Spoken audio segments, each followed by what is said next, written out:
Anyhow, let's get started. And I think who just joined, if I said hello to everybody, I can't remember. Gladys perhaps just joined, but hello, good afternoon. Welcome to chapter 15. And as always, you can either unmute and interrupt me, or you can type in questions in the chat. Today is chapter 15, and then we have a test next week, which I'll post a little more detail about tomorrow, perhaps, as far as what to expect. It is online, so no paper, no document that way to prepare for, but I'll post more details about that tomorrow. And this week, we're on chapter 15 about income taxes. So under the content, we have chapter 15 income taxes. Before we jump into this Google Doc and answer some questions, I actually do want to flip relatively briefly through the slides, but if you want me to slow down, we can, just because this chapter is a little different, in my opinion, as far as understanding some of the current versus deferred taxes. So let me see if I can pull that up. And if somebody can confirm, you should be able to see a PowerPoint slide on screen. If you can either give me a thumbs up or a yes in the chat. Yes, to understand. Yes, it can be hard to understand the difference between current and deferred. So hopefully we can get you through that this week. We'll walk through some slides. We'll do some examples together. And then as always, feel free to look at some of the exercises in the text or online and come back to me with any questions you may have. So income tax, we're going to talk about what determines current versus deferred income taxes.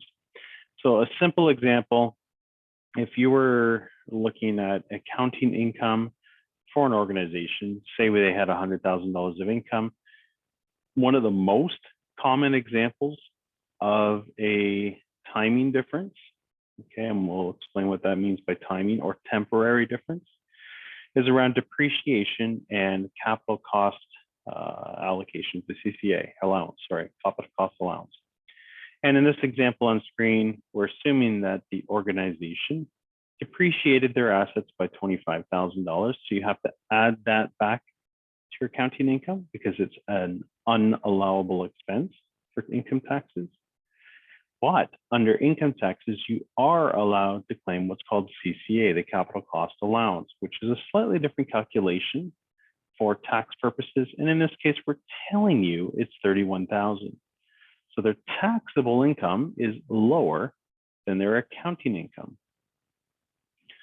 So in this case, you take their taxable income of $94,000 times the tax rate that is in effect for the year that this is for, and in this example, it's 30%.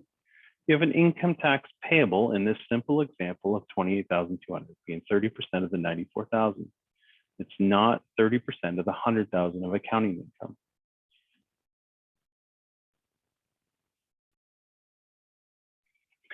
And yes, so that's the most common example. And again, we'll do a few other examples in other common situations, but this just helps to start introduce the concept that what you are taxed on as a corporation is usually different than your accounting income. So let's jump over to the next slide here for a second. So accounting income is determined based on GAAP. So you've learned over the last couple of years the generally accepted accounting principles, how you accrue revenue and accrue expenses and make your best guess as far as warranty expenses possible, or bad debt collection or prepaid rent, all of that good stuff. And that determines your accounting income. Your taxable income, however, is determined based on the Income Tax Act. And taxable income, as I said, is used to determine taxes payable. So anything that is not the exact same treatment under accounting and tax needs to be reconciled. And this fourth bullet on the screen here says it's almost always not equal. And that's because there are nuances. So the previous example was depreciation, where depreciation expense is not a taxable deduction, but CCA is. Similar approach, but they typically result in something different. And I think we've got some more examples in a moment. So then by understanding that there's a difference in accounting versus taxable income, the question and the topic of this chapter is how do we account for the income tax expense and payable. Okay, so how do you account for those nuances? So there are two different types of adjustments when you're determining your taxable income compared to your accounting income.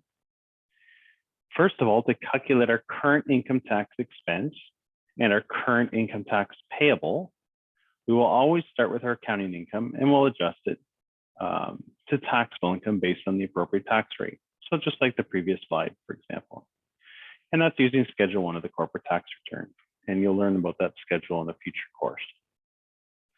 However, those adjustments can either be temporary or reversing differences, or they can what's be called permanent differences. And we'll explain what some of those differences are in a moment. Permanent differences, it says sometimes there are items that we record in accounting income, okay, but they were never to be considered for taxable income. So for example, if you are a corporate entity and you get a dividend from another Canadian corporation, it's income for accounting purposes, but it's not taxable. So any dividend income from another Canadian controlled corporation is not taxable. Any proceeds from life insurance policies, it'd be income under accounting rules, but it's not income under taxation rules. Fines and penalties. What this means is sometimes if you file late a tax return or have a penalty for whatever reason, a penalty because of late or interest because of something late, or you forgot to file your T2, your tax return, you'll have fines and penalties. They're not tax deductible, but for accounting purposes, they are an expense. Sorry, I need a drink of water here. Any golf club memberships or social dues are unaccepted tax deductions. So sometimes an organization will pay golf membership fees for some of their employees or their board members. That's great, they can do so. It's an accounting deduction, but it's not a taxable deduction. So therefore, they won't save the tax portion on any membership fees paid. And then meals, there's a 50% rule. You can only claim 50% of meal expenses as a taxable deduction, but again, accounting, it's 100%. And we'll walk through some examples later today. So some temporary or reversing differences are items that are treated the same under accounting and tax, but they might be in a different period. Okay. So the most common example, and we talk, actually, I don't even know if it's on this slide. Yeah, the bottom point, I'll start with that one first, is depreciation versus CCA. They end in the same result. You want to write off that asset over the life of it.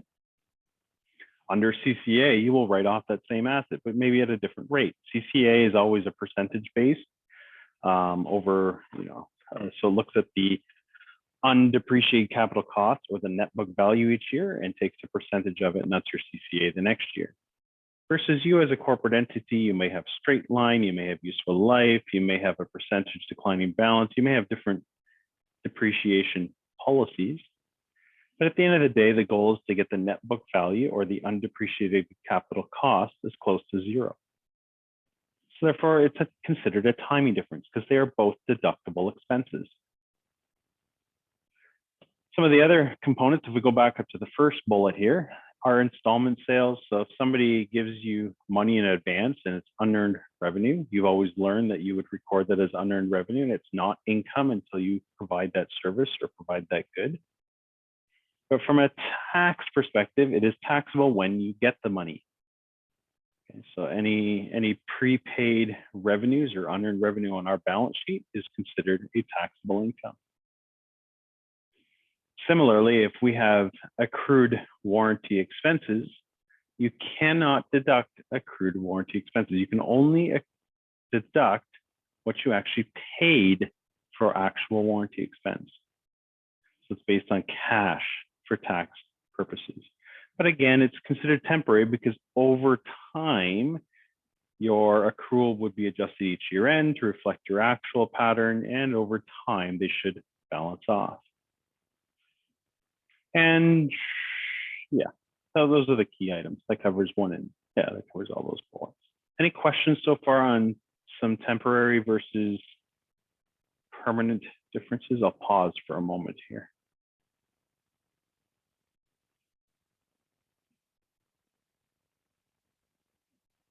Tax, you either like it or you don't. I will say that. I don't think there's anybody in between on tax. All right, so in the temporary differences, there are two different types of temporary differences. There are those that might result in a deferred tax liability, which means we will have to pay tax at a later date and time based on the adjustment, versus a deferred tax asset, which means we'll have a reduced tax payable in the future based on the entry. And again, we'll walk through some examples. I think it's easier to see it in dollars and cents. And on, on the temporary differences, if your AI is accounting income, TI is taxable income. So if after you've identified all your permanent or temporary differences, if your accounting income is greater than your taxable income, then you'll have a deferred tax liability, because that means your taxable income is lower than your accounting income, which means you wrote off or had lower revenue or higher expenses at a period of time. And for temporary differences, we know it's going to reverse in the future. So any taxes saved today will be taxes you'll have to pay later. That's why it's a deferred tax liability, because in the future, you'll have to pay taxes on that temporary reduction. And the opposite is true being a deferred tax asset. You need me to repeat that again? And again, we'll do some examples. If you haven't read this chapter, I know this is a lot to take in. Hopefully you've had a chance to at least skim some of the materials.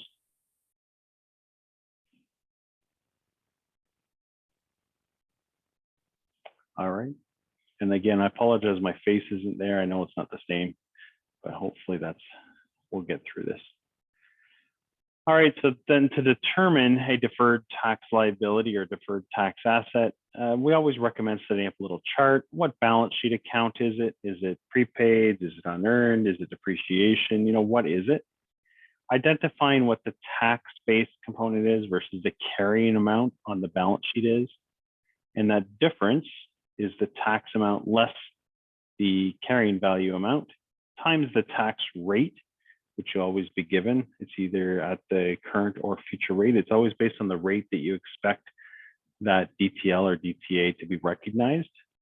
So if you think you're more than likely to take advantage of it next year, it'll be next year's taxes. If you're fairly certain next year you won't have any taxable income, then you would defer that further out.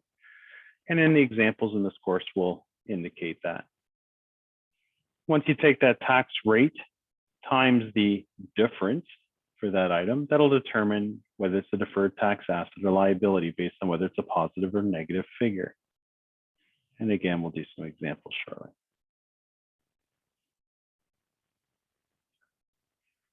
So then the objectives of how we account for this is we want to recognize the amount of tax that is payable or refundable for the current year. So we want to make sure we journal not just the current income tax calculation, but that deferred amount as well. So once we've calculated what the deferred tax asset or liability needs to be, like the previous screen, there's an adjustment to that deferred tax asset or liability that results in a deferred tax either expense or what we call a benefit, which is a negative expense. And then we have our current portion, which our current portion will either be the current rate times the current taxable income, or it could be a recovery up to the amount of the previous year's allowance. And again, we'll walk through some examples. And we also, under accounting for income taxes, we want to recognize the tax effects in the same accounting period as the related transactions. So based on the transactions for tax purposes, whether you have an adjustment for CCA versus depreciation or an adjustment for unearned revenue, prepaid, again, you want to recognize the tax current versus deferred. You might hear the word future from time to time. Future and deferred are the same thing. And you want to prepare the income statement where you separate what's the current tax expense versus the deferred tax expense or benefit.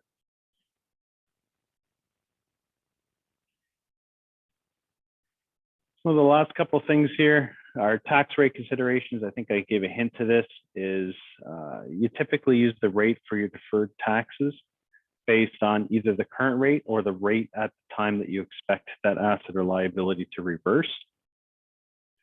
So if we don't tell you what a future rate is, you just use the current rate.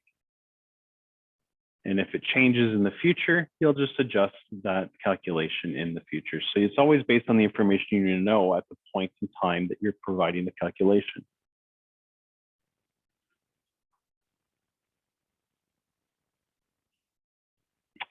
And for reporting under IFRS, you know, there's always nuances between IFRS and ASPE. IFRS, you can net them out, the asset versus liability. So depending on which one's greater than the other, you can put one line item on whichever side it belongs. But under ASPE, you want to leave them separate. The deferred tax asset versus your deferred tax liability, two separate ones.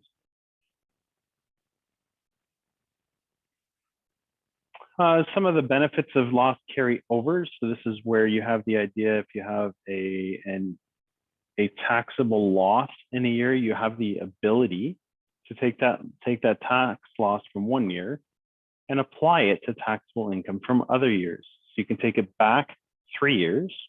So you can only go back 3 years, but you can carry it forward for up to 20 years. Now, the benefit here is if you're carrying it back, you can get those taxes back right away because you've already paid, in theory, those prior 3 years current income taxes. If you're carrying it forward, it sits on the balance sheet for up to 20 years until you can claim it back. So it'll sit on your balance sheet as either a deferred tax asset or liability for possibly decades. So if you have income in the prior 3 years, it's always better to apply it to your past. It's cash in your pocket today.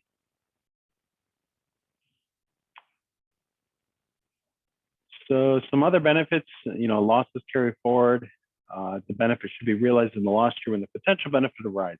So when you're looking at your unearned revenue or your prepaid or your CCA timing, your carry forward tax component should be realized when those benefits are actually realized. So when those services are provided, when those warranty expenses are incurred, et cetera. Okay, so whether it's a year or two out, the idea is that those losses carry forward will match accordingly. And both IFRS and ASPE are consistent in that if you think it's 50% or more likely that the benefit will be realized, then the benefit should be realized at the time of the loss. Okay. So if you don't believe you'll have a future taxable income where you can take advantage of a deferred tax asset, then you shouldn't record the deferred tax asset. But if you believe you will, 50% or more, you should record the deferred tax asset and credit the deferred income tax in this case, as the example that's on screen.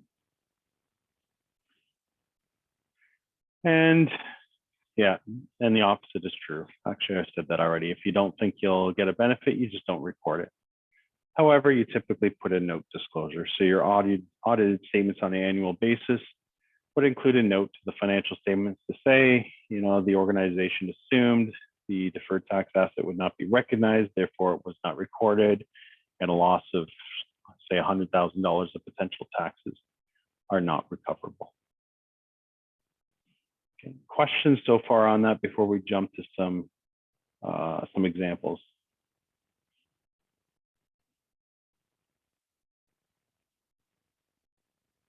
Thumbs up, thumbs down, sad faces, happy faces, something. Got one thumbs up. Thanks, Brittany.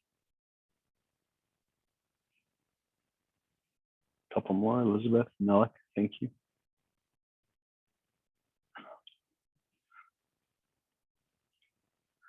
All right, so let's then, sorry. Oh. Yes, this cough just keeps dragging on. I was trying to hit the mute button. I couldn't find it fast enough. All right, So same thing. Let's start with a Google Doc like we have in the last week. We'll review some questions together. So there's a Google Doc for Chapter 15 here under the content of Chapter 15, Google Doc Chapter 15. Okay, and we'll work through some questions together, and then we'll do a few exercises. So I've actually got it open here somewhere. All right, so I see a couple of you in there. I'll give you a minute to get in there. And if anybody that's in there already, if you want to start thinking about question one, and then we'll review it together.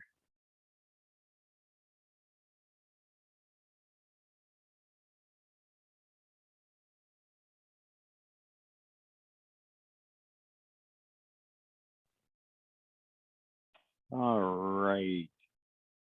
Somebody jumped in there already. Okay, we've got a few folks in here. All right, thank you, folks. I see, what, 6, 7 people in here. That's awesome. Great. So first question in here, and anybody that wants to jump ahead, feel free. The first question here for those that want a little more explanation. The accounting income we're told is 235,000, depreciation was 50, but our CCA is only 40, so how much is taxable? And just to spell it out, I'm gonna move a couple things around here. So if you're thinking about what we just spoke about, paste that in there. So you start with your accounting income. You need to add back the depreciation expense, which means your accounting income should increase. And then you can subtract the CCA, the capital cost allowance. So our taxable income is 245,000. That is correct. I'll pause. Any questions on that? We're starting out hopefully relatively easy. It will get more complicated, so make sure you are understanding this. If not, please ask questions. I'll pause in case you want to unmute and ask, or you can type in the chat or type in the Google Doc.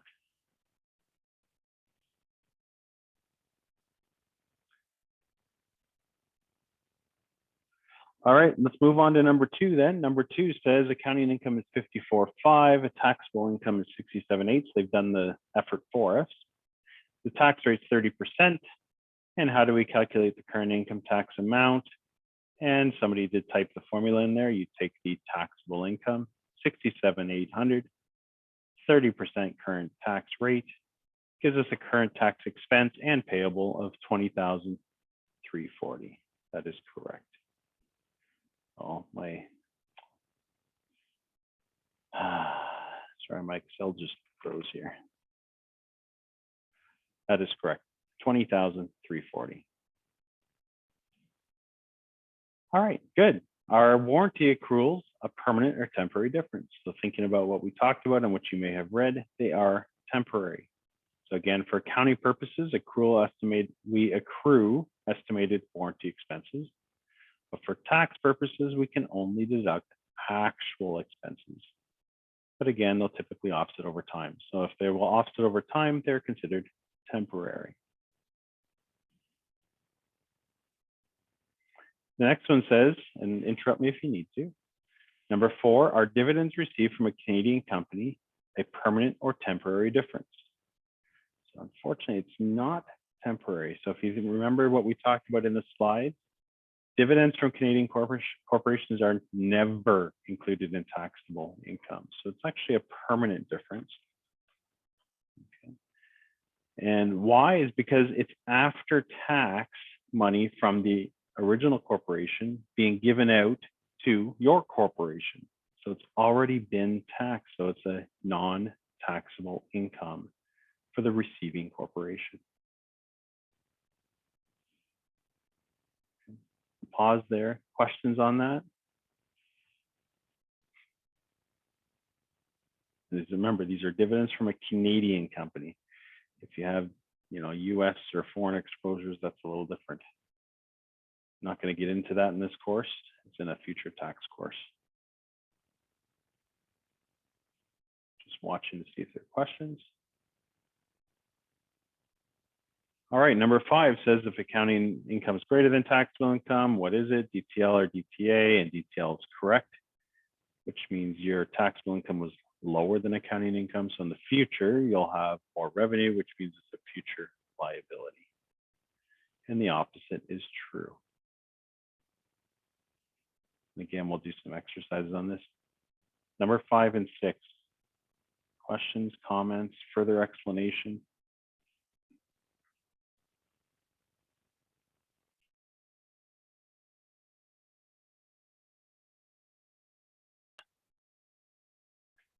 All right, let's move to number 7. Oh, sorry, I got a cough. All right, so number 7 says accounting income is 50,000, warranty accrual is 2,000, but actual warranty expense is 6. What is the taxable income? Does anybody want to take a stab on what the process there would be?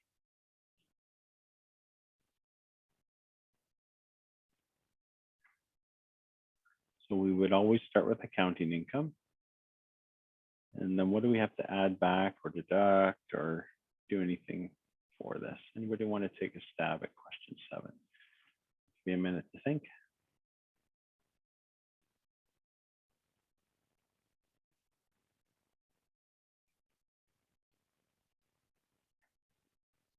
Okay, I think I see somebody typing in there, so I'll wait.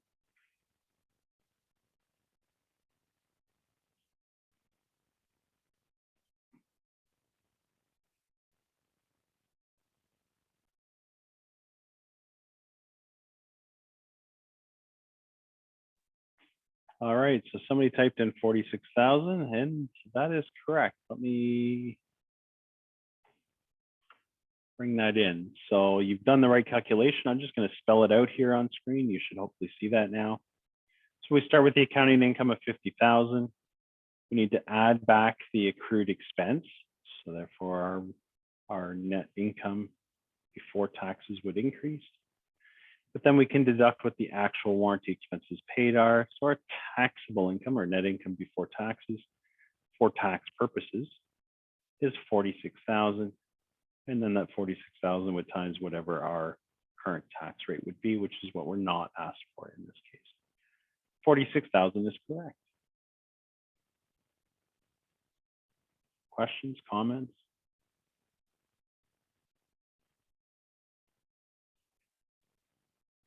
All right, let's look at number 8 then. So based on question 7, how much is the either deferred tax asset or liability? And we'll assume there's no prior amount. And what we mean by that is if there was a prior amount, our entries would be creating the change.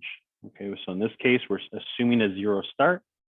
What would be the closing amount be? So if you, I don't know if you remember from the slides, the columns of information we typically have. I'll pull that over here. So we need to look at the account. In this case is warranty accruals, and then go through the calculations. So we have the tax base, the carrying value, the difference, the tax rate, and that'll determine whether it's an asset or a liability.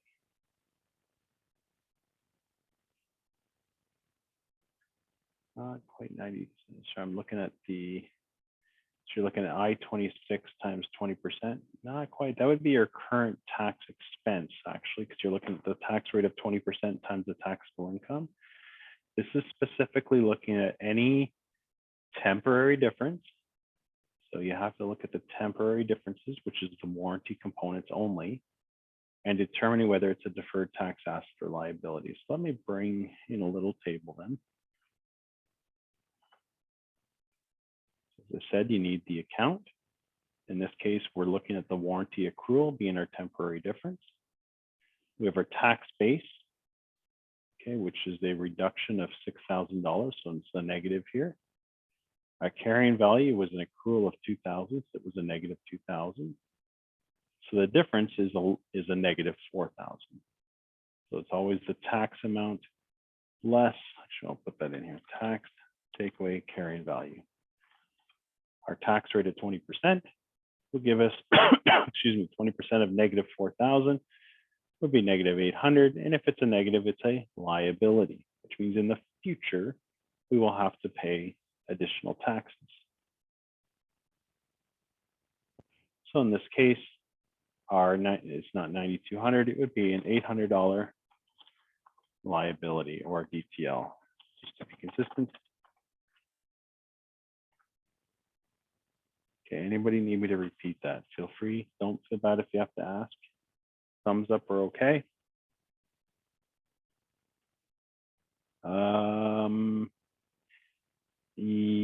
Almost. So I see somebody put a note that says we can say 50,000 less 46,000 equals 4 times 20 is 800. You could in this example only because it's the only temporary difference. In real life, you would have warranty, you'd have revenue, you'd have rent, prepaid revenue, you might have rent, you might have depreciation and CCA. This example that would work, but not normally. Just watching to see if there's other questions. Oh yeah, I just realized there's a table right here. Ha! I missed that. All right, so let's carry on. Number 9. So number 9, let's see. If depreciation expense is 50, the CCA is 62, how much is the DTA or DTL? Assuming a tax rate of 30%. So actually we got the little table here. So I'll fill in this first column, depreciation, or accumulated, I guess it should be. Okay. And then what is the tax base amount? In this case, the tax base amount was our CCA.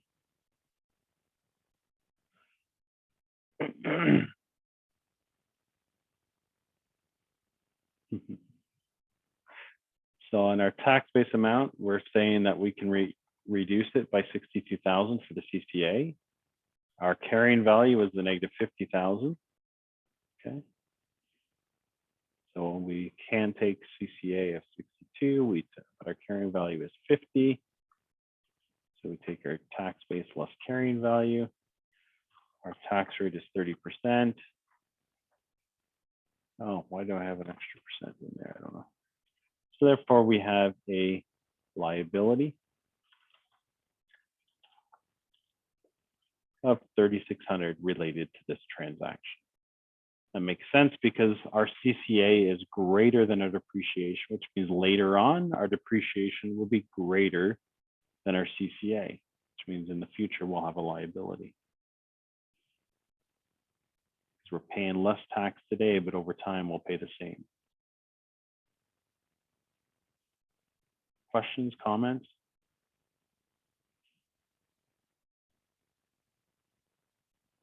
Are we okay to carry on?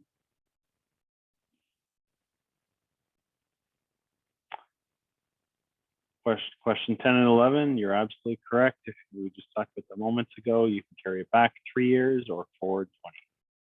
So just kind of keep that in your head. It might be on a test or not. So back 3 or forward 20.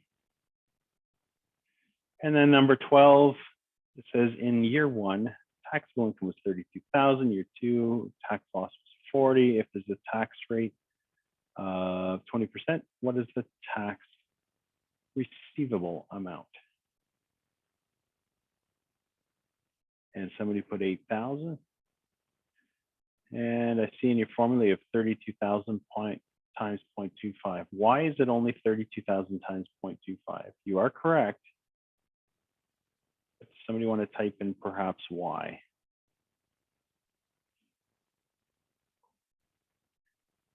I'll give you a minute to think on that.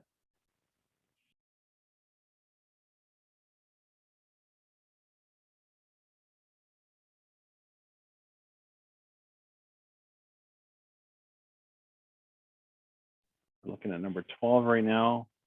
We're carrying back the loss, and we can only carry back the loss up to the amount that was income before.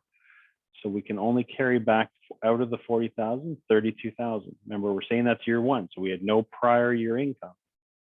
So therefore, the receivable is limited based on the amount of tax you actually paid in the prior 3 years.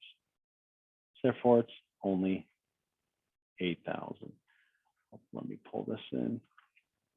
So we take our year 1 taxable income, 32. If we had a year 2 taxable income, we could add that up to the 40,000 in total taxable income. Pausing to see if there are questions on that.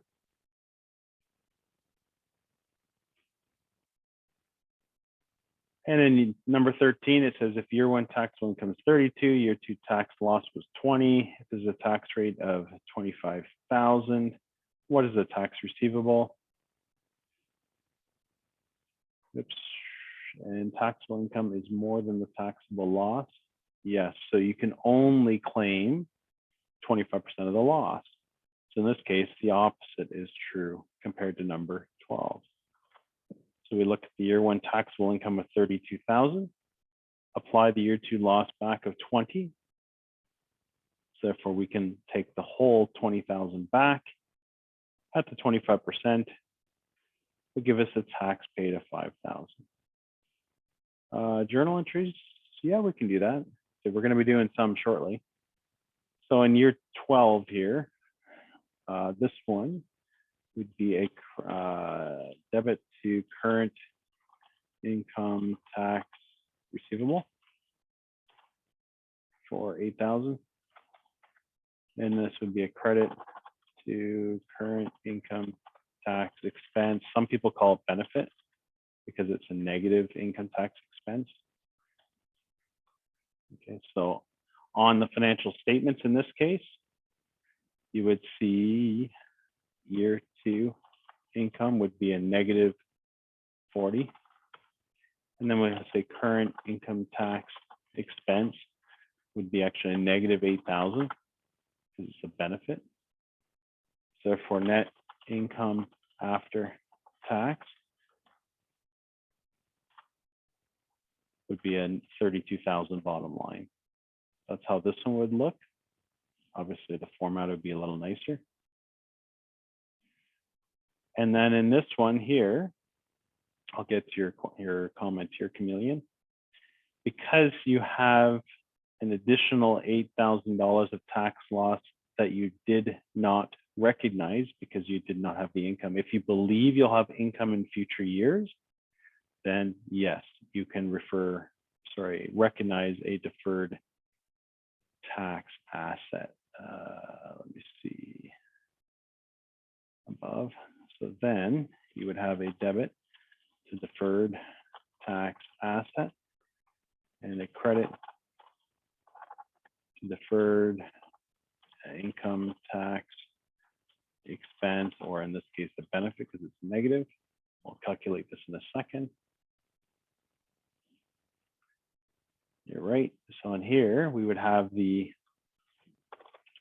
40,000 plus the $32,000 applied times, let's assume the tax rate will be 25% in the future. If you know it's going to be different, you would always have to use the rate that's stated. Government typically states rates years, 4 or 5 years in advance. So therefore you have it. So let's assume 25%. So in this case, we would have a $2,000 asset and a $2,000 income tax benefit. The deferred income tax expense would be the negative 2,000. And therefore our net income tax after net income after all income taxes, current and deferred, would be a negative $30,000 here.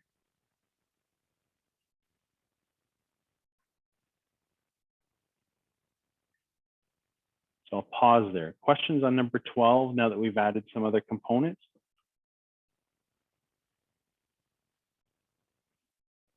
Thumbs up, okay. Thumbs down, you're thinking, or type in the chat if you'd like to just type. Thanks, Hussein.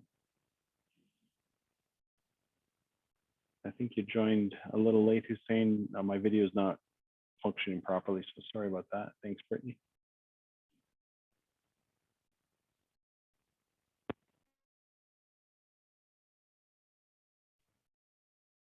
All right, so let's carry on then. Actually, would you like to see the entries for 13, or is it relatively straight? It's basically the same as this, except there's no deferred portion. So you know what, I might as well just put that in here. It's the 5,000, okay? Because there's no tax loss exceeding the prior 3 years' income, there's no deferred tax asset for number 13. Oh, don't worry, Hussein.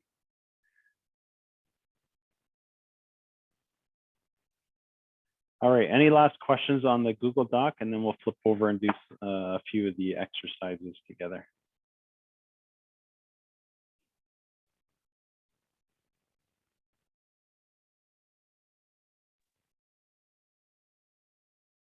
All right, so I'm gonna close this and pull up the Chapter 15 examples file if you want to follow along.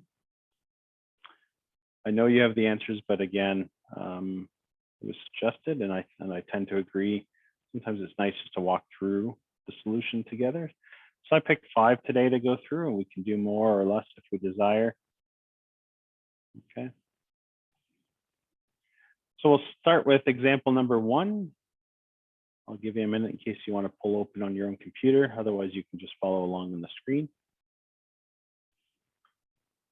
So question number 1 is we have the company reported pre-tax accounting income of $130,500, year 2 income of $61,700, year 3 losses of $210,300, and the following year, year 4, pre-tax accounting income of $168,100. Income for tax purposes was the same for accounting for all years. So we're not looking at timing differences in this example. And in this case, Belmont's tax rate was 25% for year 1 and 2, 28% for year 3, and 26% for year 4 and all subsequent years. And the tax rates were all enacted at the beginning of year 1. So we already knew at the beginning what the tax rates were going to be. So we're asked to create the journal entries for those years to record the income taxes. Our policy is always to carry back any tax losses first, okay? And the loss carry benefits are judged more likely than not to be realized in the future. Otherwise, we expect to record them because we believe we'll be able to achieve them in the future. So year 1, we have accounting income of $130,500, and it matches their tax income. So here we go. We can look at their income tax rate times the taxable income. So we look at $130,500 times the 25% in year 1. And that gives us our current tax expense of $32,625. So we'll debit the expense and credit the payable.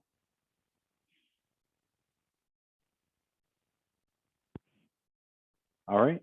Moving on to year 2, and slow me down if you need to, or tell me to speed up if you want to. Year 2, we had income of $61,700. So year 2, again, we just take the $61,700 times the tax rate in year 2 of 25%. So we'll have a current income tax expense of $15,425. Okay, so first 2 years, hopefully straightforward. Then we get to year 3. Year 3, we had losses of $210,300. So what we need to do is first of all determine how much can we carry back. So let's pull this in, a little table that identifies the year 3 loss, $210,300. We can always start with the furthest year back, which we can go back 3 years. We only have 2. Year 1 of $130,000, year 2 of $61,700. So there's a loss still that was not applied to the past of $18,100, but we believe we can realize it in the future. So we need to keep this $18,100 in our minds for a moment. So for the amounts that are carried back, we can record a current tax benefit or a negative expense for any amounts of tax paid in those prior years. So in this case, it's as simple as adding the $32,000 plus the $15,000 and change from those first 2 years, because we've consumed all of that income to offset all of the loss, or a good chunk of the loss, for year 3. So it's immediate cash in the door. We can file our taxes and the government will send it to us in 3 to 6 months. Now, in this, because we have a loss that we did not apply back that we can apply to the future, we can set up a deferred tax asset. And we're doing that because it says we believe we'll be able to realize it in the future. Now, because it's in the future, we have to look at future tax rates. And looking at year 4, we have a rate of 26%.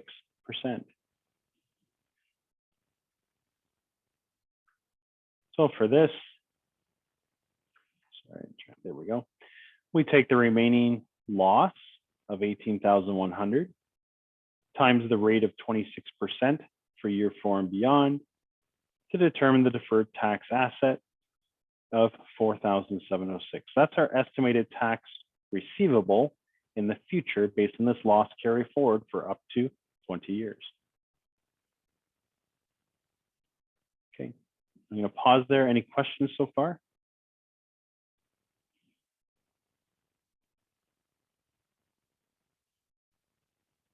Can I review for year 3? For sure.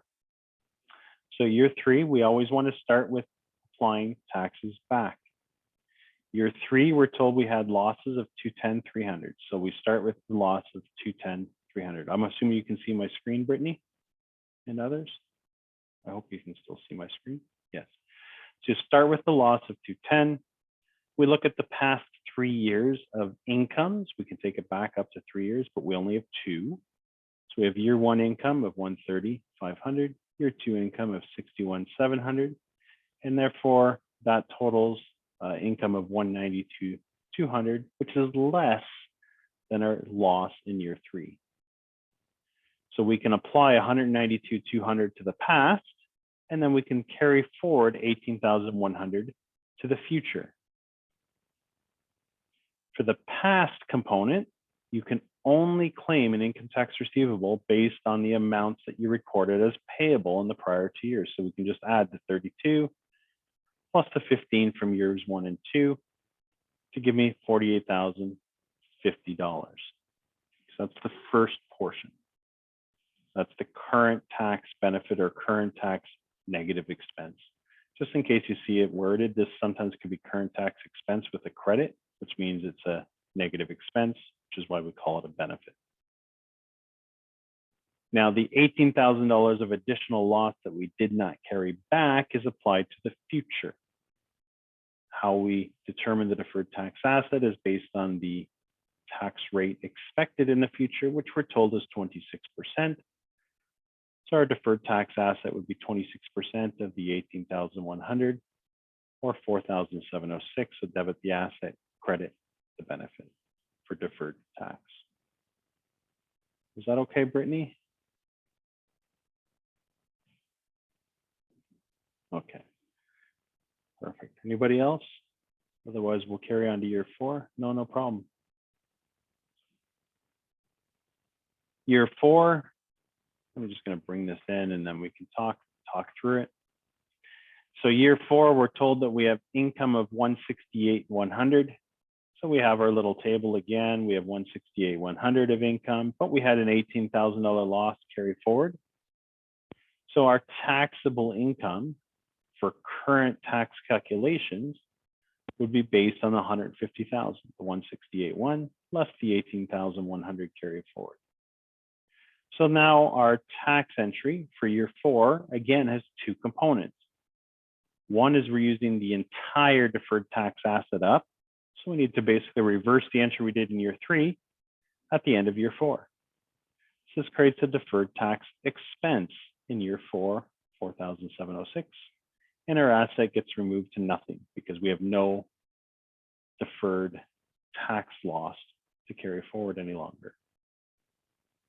The current portion is based on the taxable income of 150,000 times the rate as of year 4, which we're told is 26%, or $39,000 as a current tax expense and payable for year 4.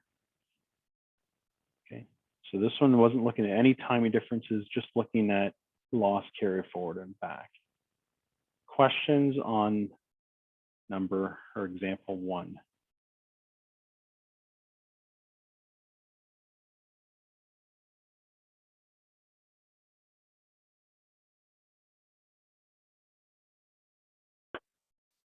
Any questions?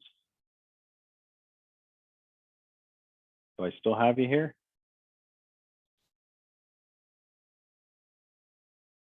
At least some of you.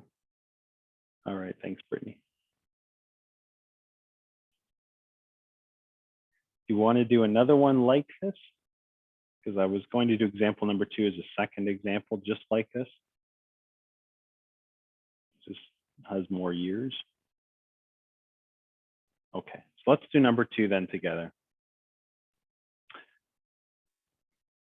Move this up a little bit here. All right, so let's hide that ribbon. I think I turned that off. Just give us a little more space. Here we go. So example number 2, we have this company and we've got a little table, shows our income or losses and the applicable tax rates for each year. And again, we're assuming accounting income and income for tax purposes the same. So no timing differences again. And our policy is to carry back, sorry, any tax losses before carrying forward any remaining losses to future years. So we always carry back first. And we're asked to prepare the entries for year 4 to 7. So we're going to skip year 2 and 3's entries because they're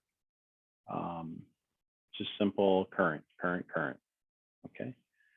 So we're going to skip to year 4 and start with the journal entries. And lastly, we believe we'll have income in the future. So therefore, we will record any deferred tax assets that are generated from loss carry forwards.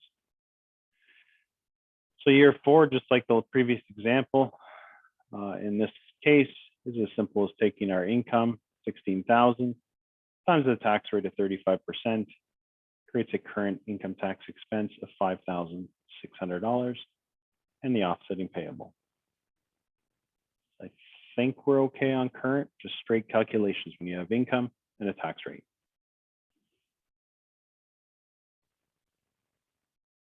And now we want to move forward to year 5. So year 5, we have a loss of $115,000. If I quickly summarize the 3 previous years, what do I have? Oh, what do I have? I have $96,000. Therefore, our loss exceeds the income from the previous 3 years. So we need to do a little schedule to determine what is our current tax receivable versus our deferred tax asset. So let's pull this in. So we'll set up a little schedule here. And that should say year 5 loss. So our year 5 loss of $115,000. We will apply it with the oldest year first. So our $33,000 income in year 2, 47 in year 3, and 16 in year 4. If we net all of those out, there's a $19,000 loss to carry forward. We'll deal with that in a moment. To determine our tax refunds, we actually have to look at what amount of current tax was recorded in each of those years. So year 4, we have on our screen, was $5,600. Year 3, we need to go back and say, okay, our taxable income was $47,000. Our tax rate was 33%. Therefore, our tax that year as a current income tax would have been $15,510, taking the $47,000 times the 33%. And remember, we can't claim more refunds than what we've actually paid. And we would do the same for year 2, 33,000, 30% is a 9,900 amount. So where's I hate going, there we go. Let's go a little sum. So the sum of our 3 previous years' taxes that we can recover immediately is $31,010. I'm just going to move that over here. So our current income tax receivable and current income tax benefit, debit and credit, $31,010. I'll pause there before we talk about the deferred tax asset. Is that okay? Did I go slow enough? Too slow? Need it repeated? Thumbs up, carry on.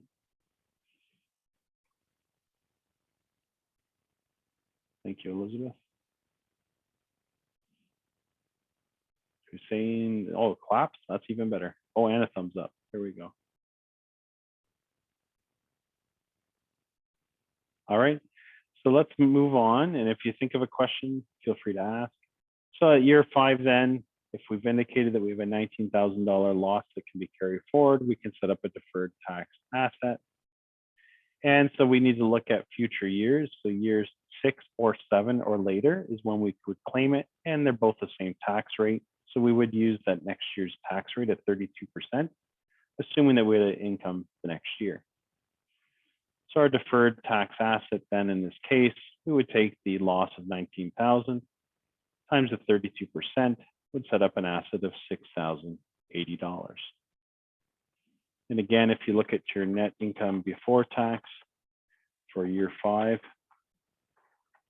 let's go to year 5. We have a loss, okay, and then we have current tax and deferred tax and net after tax. So our current tax in this case would be a recovery of 31,010, our deferred tax benefit negative 6080. So our net income after taxes would be a loss of almost $78,000. Okay. Sometimes that's helpful to see for folks as you're learning this. Okay, so I'll move on to year 6. So year 6, we have another loss of $46,000. And in year 6, there are no previous incomes to take advantage of. We consumed it all already in year 5, so therefore we can add it to our deferred tax asset. So here we go. We'll take our $46,000, and it always should be based on the next year's rate, so just realize that. And it happens to be the same 32%.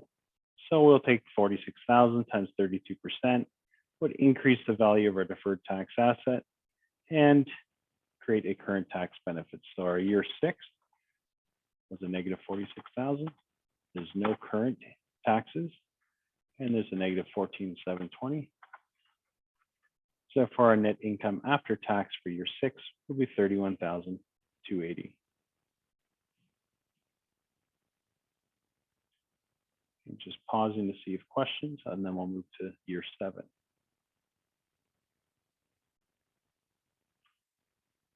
All right, so moving to year 7, we have income of 81,000. And now that we have income and we have a deferred tax asset due to loss carry forwards, we need to recognize the loss carry forwards first. You always want the money in your pocket sooner than later. So we need to set up a little schedule. So let me bring that over again. So our year 7 income is 81,000, we're told. We have 2 things we need to do. So we need to go 81,000 times the 32% tax rate. So that's our first calculation. And then we can, sorry, just bear with me. Then what we want to do is, because the income of 81,000 exceeds the amount of carry forward deferred tax assets, we have a difference of current.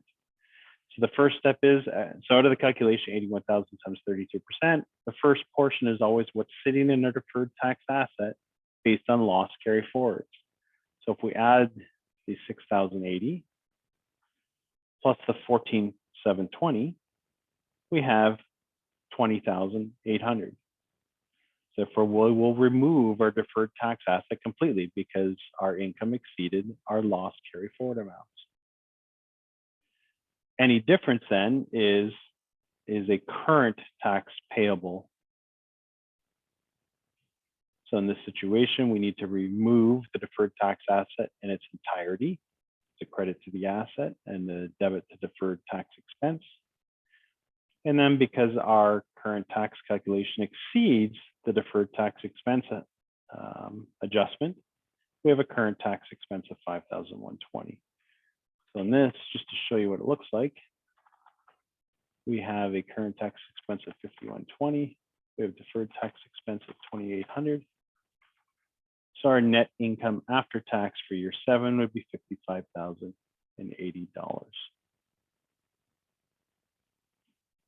Okay. So it's a little different when you have income and you're taking advantage of loss carry forwards. It's always based on the current tax rate first. Okay. Questions on that so far? Thumbs up, okay. Thumbs down, I'm thinking.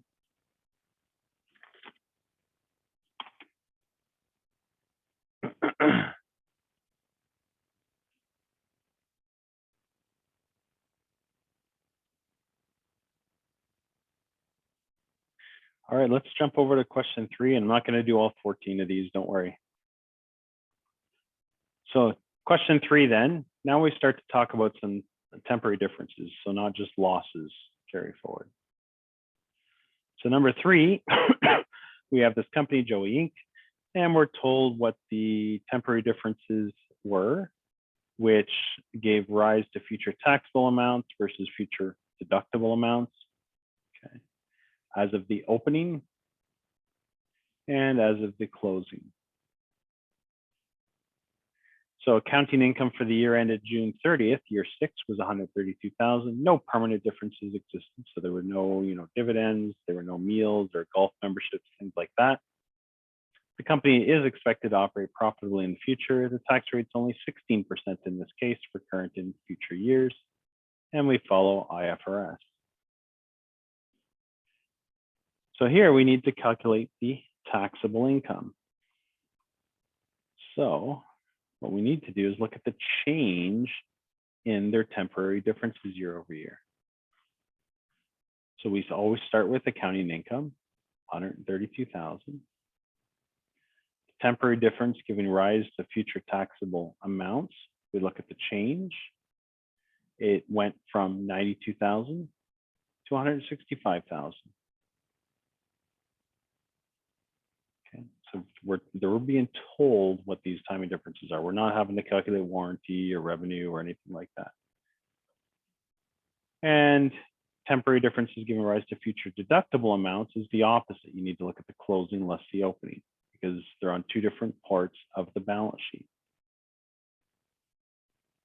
So future deductible amounts means it's an asset. Future taxable amounts means it's a liability. I should spell that. Remember, under IFRS, you can keep them separate, and we are for this purpose. So in this case, our taxable income then would be 123,000. We start with the accounting income, take out the changes in the temporary differences. We have taxable income of 123.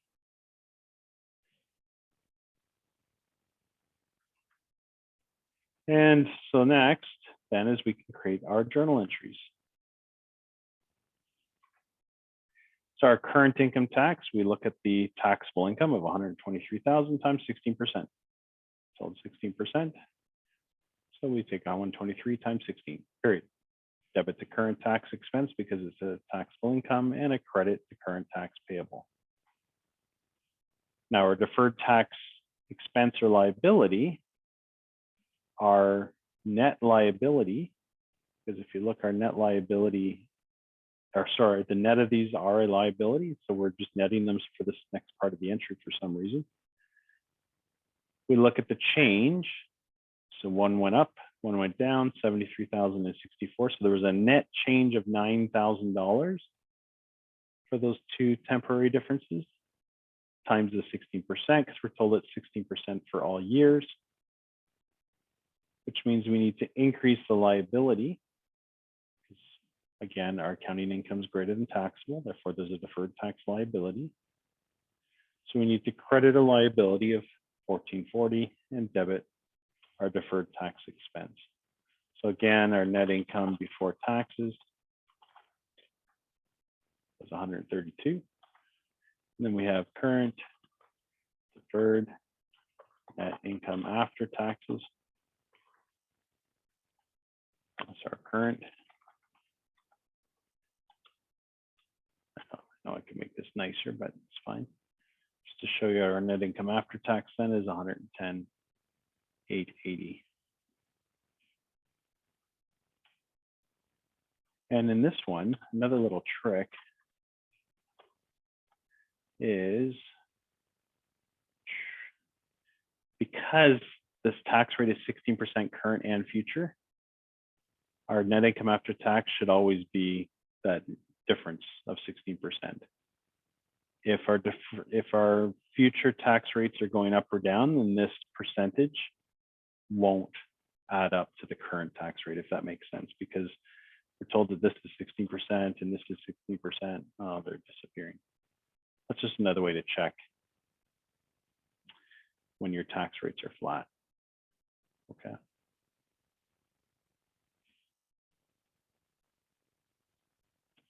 Questions on number 3?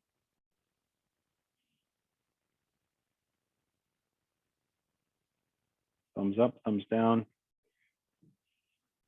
Are you exhausted? Are you still there?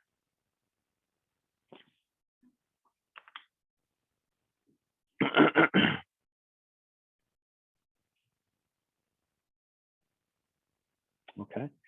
So in this case, how did we get the deferred tax expense? So we have to look at the change. So there's an opening liability and there's a closing liability. So we have to look at the change, which is what we calculated here.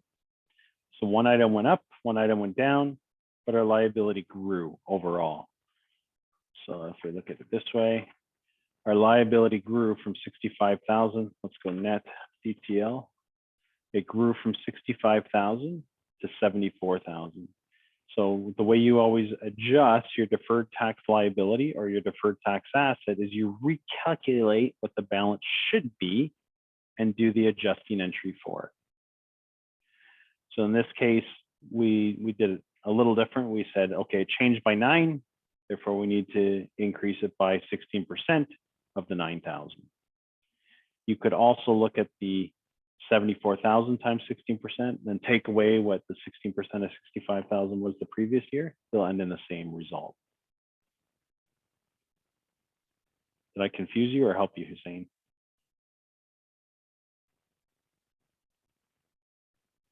So if you look at the formulas here, it's looking at the change of 9,000 times the 60%. Okay.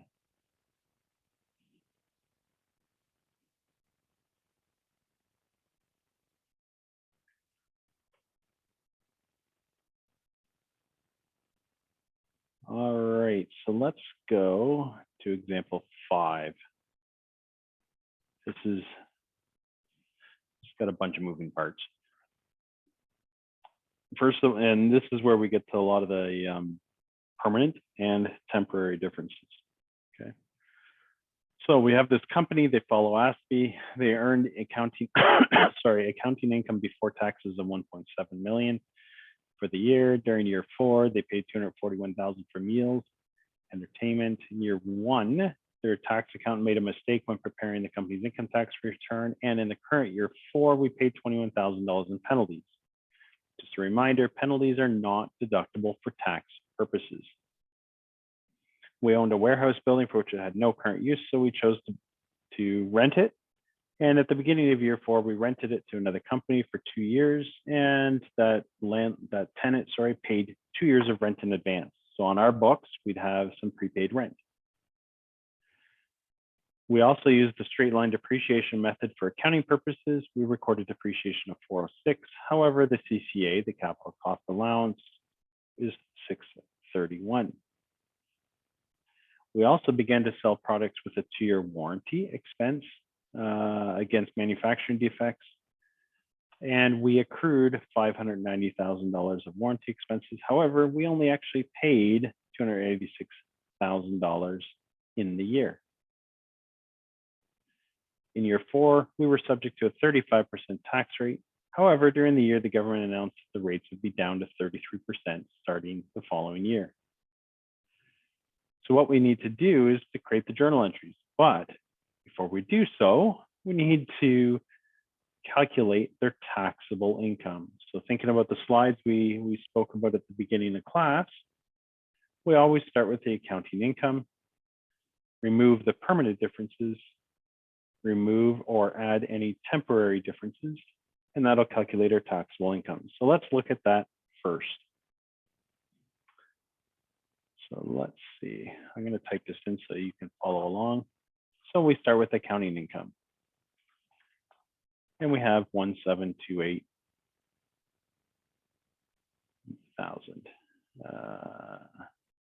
Okay. Then we need to identify what permanent differences we have. So we have meals, and we have to take 50% off as per the tax rules. So in this case, how many meals do we have? We had $241,000 as a accounting deduction, so therefore we need to add back half of it. So we'll take the 241 times a half. So we have to add back the expenses deducted. That's half the meals. Then we have to go 100% of penalties are not tax deductible.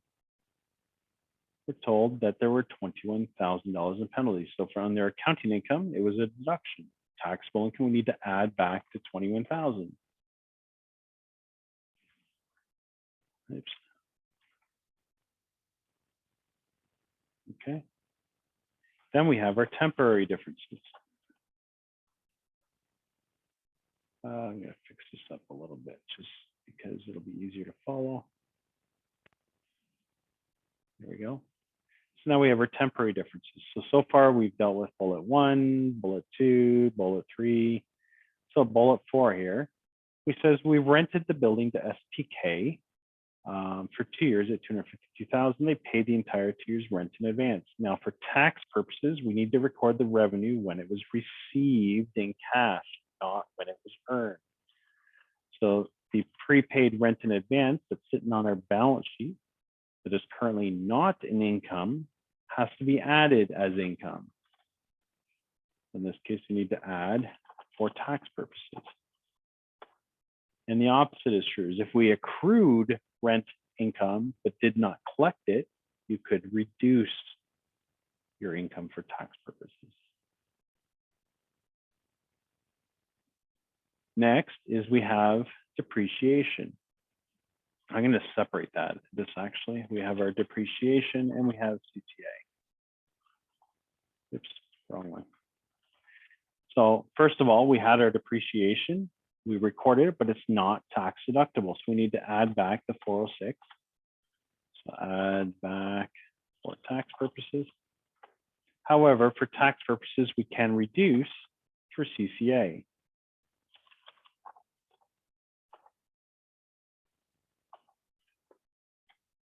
Okay. I know the answer solution has these netted out. I don't recommend that because it may get confusing to you. I would always, spell them out as two separate transactions. Whether you net them or not, I know I'm not going to take away marks on any assignment, but when you're learning, it's nice to see them separate. And the last item then is the warranty. This last bullet here. And again, you can spell it out. Let's add back the 597 that was accrued. Accrued warranty. And we need to only record what was paid. Only what was paid of 286. So the net of these again is a $311,000 add, which is the balance on the balance sheet as of the end of the year for accrued warranty expense. Okay, questions so far? So far we've covered all the bullets and now we're ready to calculate taxable income. I'm going to pause here for a moment. Any questions?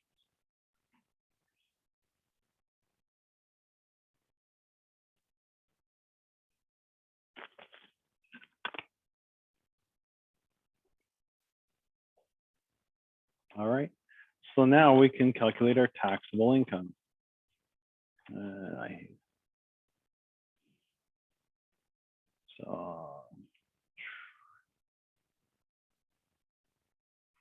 Our taxable income then is $2,207,500, a lot bigger than our accounting income. And our tax rate, we're saying is 35%. Where is 5%?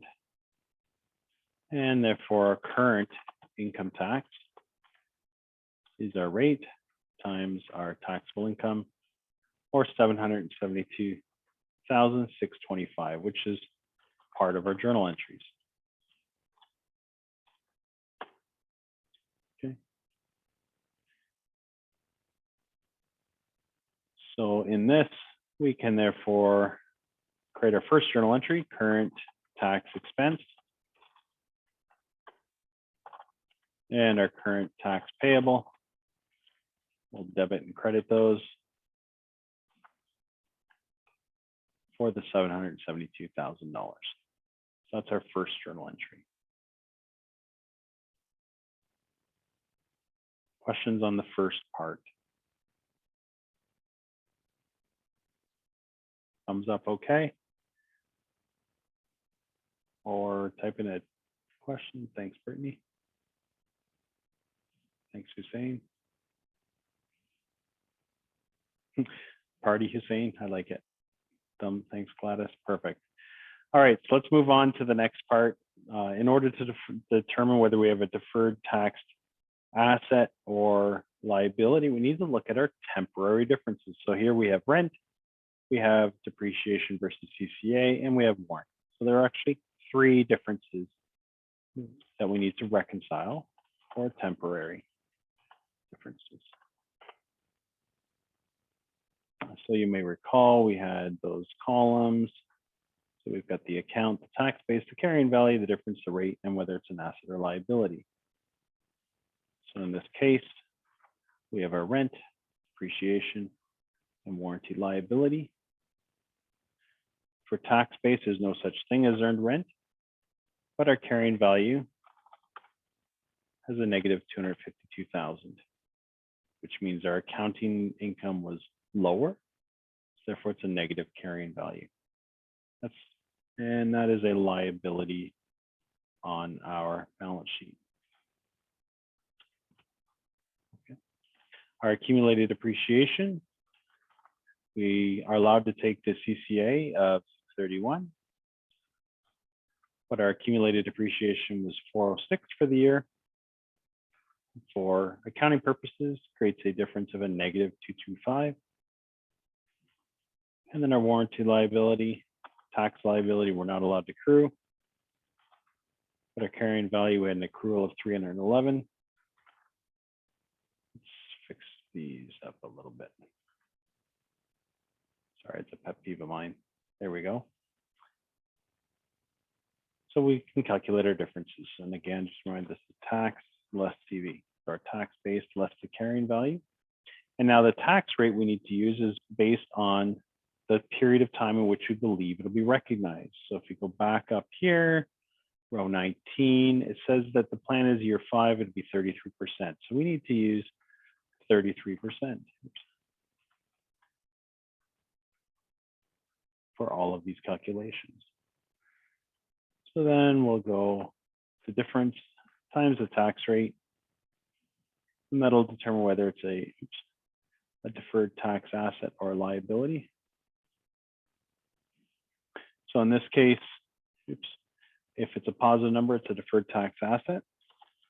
It's a deferred tax liability. It's a deferred tax asset. Okay. Just if you're looking at them separately, but in this case, we're going to record them as one entry. So the sum of them is a positive, therefore it's an asset overall. Okay, but it's nice to understand each component. And just to recap, unearned rent, because we recorded it as revenue today, but it's unearned on our accounting books, which means later our revenue will be lower for tax purposes. Therefore, it's an asset for the future because we'll pay less tax in the future. We're paying more now.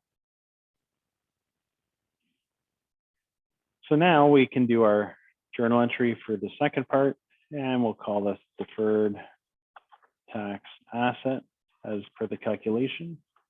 It'll be a debit for the 111, and our deferred tax benefit, or it's a negative expense of 111,540.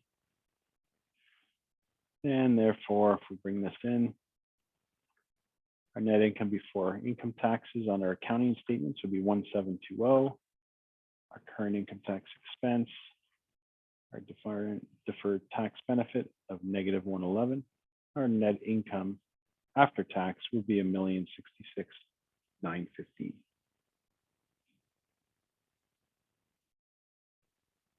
Okay. Any questions, comments, things to be repeated?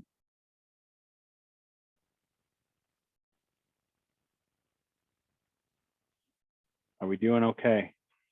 I just realized it's 20 after 5 already. Thank you for sticking it out. Hopefully you're not falling asleep yet. I was going to do number 9, but I'm just reviewing it right now. It's very much like 1 and 2. I don't know if that's a good use of our time together, but if you want me to, I can. Would you like to do more, or would you like some time to do some on your own and ask questions? We have time to do 1 or 2 more if you desire.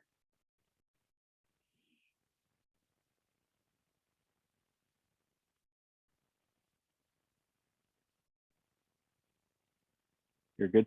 Okay, so how did you get the income after tax? My formula isn't working.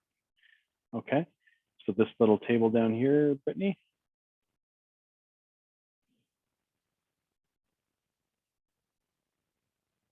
Yep, okay. So I'm assuming you have the net income before taxes based on accounting income is 1.7 million. Our current tax is an expense. This is what you have to pay attention to, and this might be what did it. Your current tax expense is a debit, therefore it's a positive income tax expense on the financial statements. It's a positive number. The second part is deferred. We have a deferred tax benefit that tells me it's a negative deferred tax expense. So it's a negative 111. Then our net income after taxes, you take our net income before, subtract our current, subtract our deferred, which means you're adding the deferred to get our 1,066,000.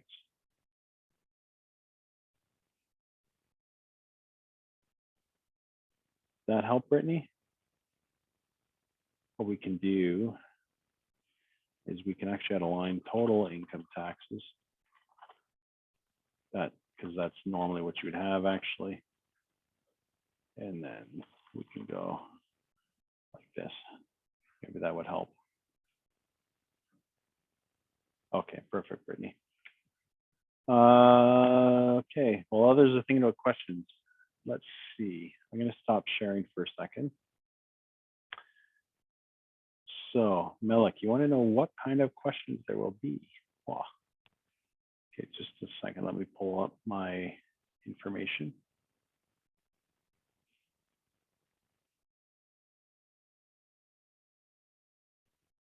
All right, so questions. 2 seconds. And just remember, it's only open on June 8th, but not just for the class time. You can write it any time on June 8th between 2 a.m. and 11:59 p.m. So therefore, if the 4 to 6 time doesn't work for you, you can write it another time of the day. Again, I'll post more information on an announcement. Shoot, I clicked the wrong spot. Sorry, 2 seconds. There we go. So we have multiple choice questions. You'll have 20 of them. You'll have 5 short answer. There are 4 income tax questions, which are kind of short answers. And then you'll have 4 small problems. Okay, so you'll want to have a calculator, maybe even I would actually recommend having an Excel file with your present value calculations, maybe with your tax little schedules, you can just plug in numbers. I would recommend you create one of those based on the information provided.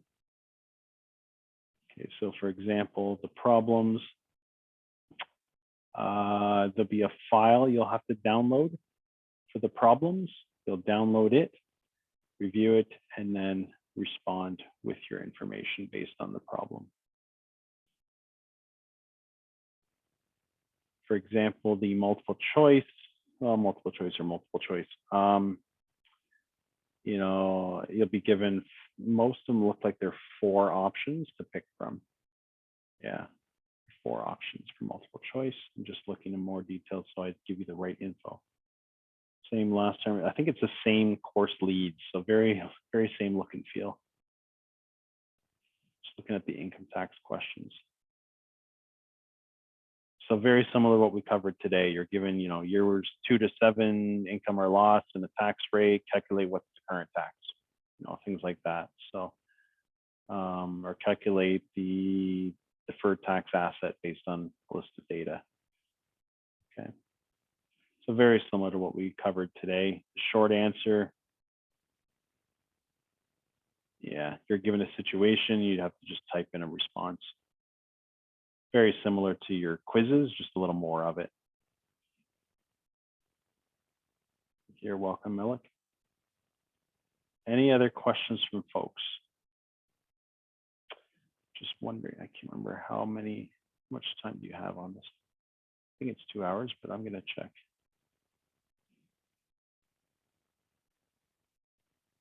And I clicked the wrong spot again.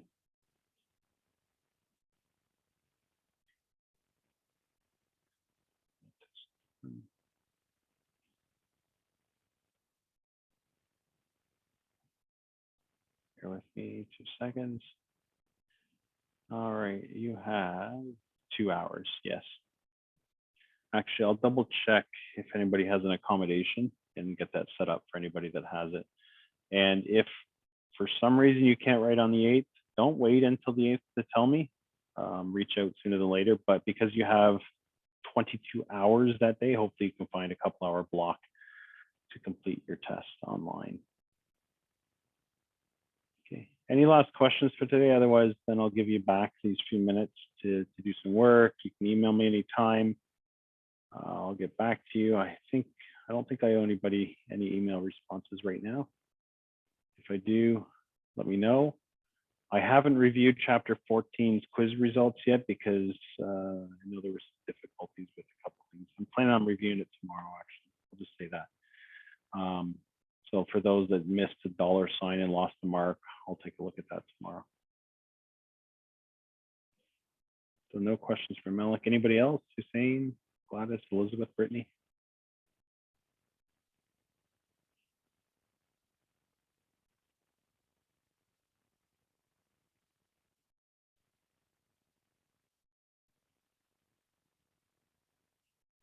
Oh, great. Thank you, Hussein. Question. A test review sheet. I don't know. I wasn't instructed to prepare one. Let me see. Yeah, I do have access to some old ones. So let me just review it, and yeah, I'll post some review question sheets, and I'll post an announcement with the details on the test as well as a link where it is. Okay, no problem, Brittany. I'll make sure that gets out tomorrow as well. Test. Better write this down.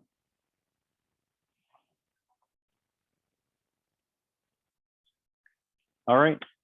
Well, hearing none, feel free to drop off. Enjoy your night. Stay safe. I know we had some storms coming through, but it looks okay right now. And we'll talk to you soon. Take care. You're very welcome.